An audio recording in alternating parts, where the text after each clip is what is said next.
Hi, Landon. It's Grandma. Even though I live far away and I can't be with you right now, I wanted to read you a story. So I got my book. It's called Miss Twiggley's Tree, and it's by Dorothea Warren Fox. And I'm going to read it to you, okay? I'm going to put it out here so you can watch it whenever Mom and Dad let you, okay? Here we go. Funny Miss Twiggley lived in a tree with a dog named Puss and a colored TV. She did what she liked, and she liked what she did. But when company came, Miss Twiggley hid. See her over here hiding? It's not that I do not like people, said she, but one gets a bit shy when one lives in a tree. She named her dog Puss. He didn't mind that. My very best friend, he said, is a cat. So you see Puss there?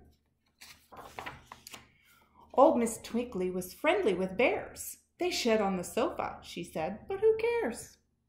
They don't find me odd, and I'm grateful for that. I don't think they'd mind if I slept in my hat. And just to be sure, she slept in her hat. See, she's sleeping in her hat.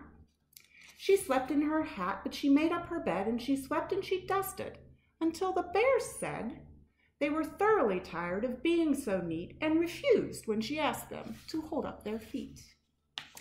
Now Puss was clever, a smart dog indeed. He did the shopping for the things they would need.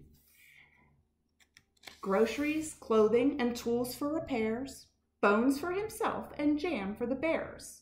But whenever he shopped for Miss Twiggley's meals, the town dogs teased and snapped at his heels. So poor Puss shivered as scared as could be, and he hurried back home to his safe and sound tree. See, the dogs are chasing him. Miss Twiggley and Puss were happy up there, high above ground, in their house in the air. See, they're up there in their house. Simply disgraceful, said people in town, to live in a tree and never come down. The wife of the mayor was the maddest of all. To not be at home when I come to call is unforgivable, and besides that, I have been told she sleeps in her hat. My husband must know of a town law, said she, against things of that kind going on in a tree. She marched to the mayor. Now what can you do? That house in the tree is spoiling our view. Miss Twiggley's a nuisance. No town should allow a person to hang her wash on a bough. The smoke from her chimney is causing a smog, and she lives, so they say, with some bears and a dog. The poor mayor sighed. My dear, I agree, but more pressing problems are bothering me. See, there's the mayor, and there's his mean wife. The weather report says it's going to rain. I fear we are in for a wild hurricane. It did rain for a week and a month and a day. The wind blew a gale, and the bridge washed away. The town was cut off, its people afloat. Whatever went by, they used for a boat. The road and the meadow were one stormy sea, and right in the middle stood the house in the tree. See, all the townspeople, they're in whatever will float. And there's Miss Twiggley's tree, and she's safe up in her house. Old Miss Twiggley had battened her hatches and checked her supply of tea and dry matches. String up some hammocks, she called to the bears. Puss, you build platforms for spare beds and chairs. We may have some callers and wet ones at that. I'll go change the bows on my best sleeping hat. I'll get right to work on a big pot of stew to be sure there'll be plenty to feed quite a few. See, she knew her neighbors were going to come, right? And she was getting ready. She put on the kettle and buttered some bread. Now let them all come. I'm ready, she said. They're coming, called Puss, who was perched way up high, holding a spyglass close to his eye. See, he's got a little telescope up there. Ahoy, called the mayor, Miss Twiggley. Yoo-hoo! Is there room in your house for a wet friend or two? There's room for you all, Miss Twiggley replied. Come up where it's warm. Come up and be dried. They hauled up the mayor and the chief of police and sweet Trudy Wilmot, the grocery man's niece. Pigs came in their trough. A wet mother cat arrived with her kittens aboard a straw hat. See, there's the cat and her kittens. There's the pigs.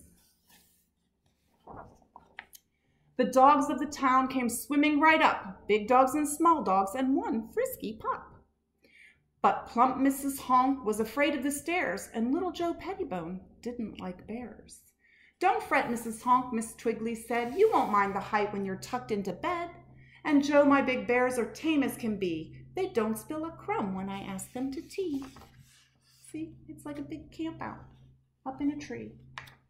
In the very last boat, bedraggled and wet, was the wife of the mayor, looking upset. See, there's the mayor's wife. She was mean about Miss Twiggley. She felt so ashamed of the words she had said when her hostess declared, "I fixed you my bed." Miss Twiggley's new friends were cozy and warm, sheltered and fed, and out of the storm. Though the wind made the rain go splittery-splat, the mayor's wife slept, safe and sound, in the hat. See, she's in there, and Miss Twiggley's going to give her her best sleeping hat, too. Old Puss, once so shy, forgot all his fear. The town dogs were fun. He was glad they were here. They pretended the house was like Noah's Ark. They played games and sang till long after dark. See, it's like a big party now, huh? Now the townsfolk were glad, just as pleased as could be, that funny Miss Twiggley lived in a tree. And Miss Twiggley found out something wonderful too. When emergencies come, you don't think about you. You help all you can and you never ask why. Then the first thing you know, you forget to be shy. See? The sun's coming out. And that's all. That's the end. I hope you liked the story. I'll read you another one sometime, okay? Love you guys. Bye.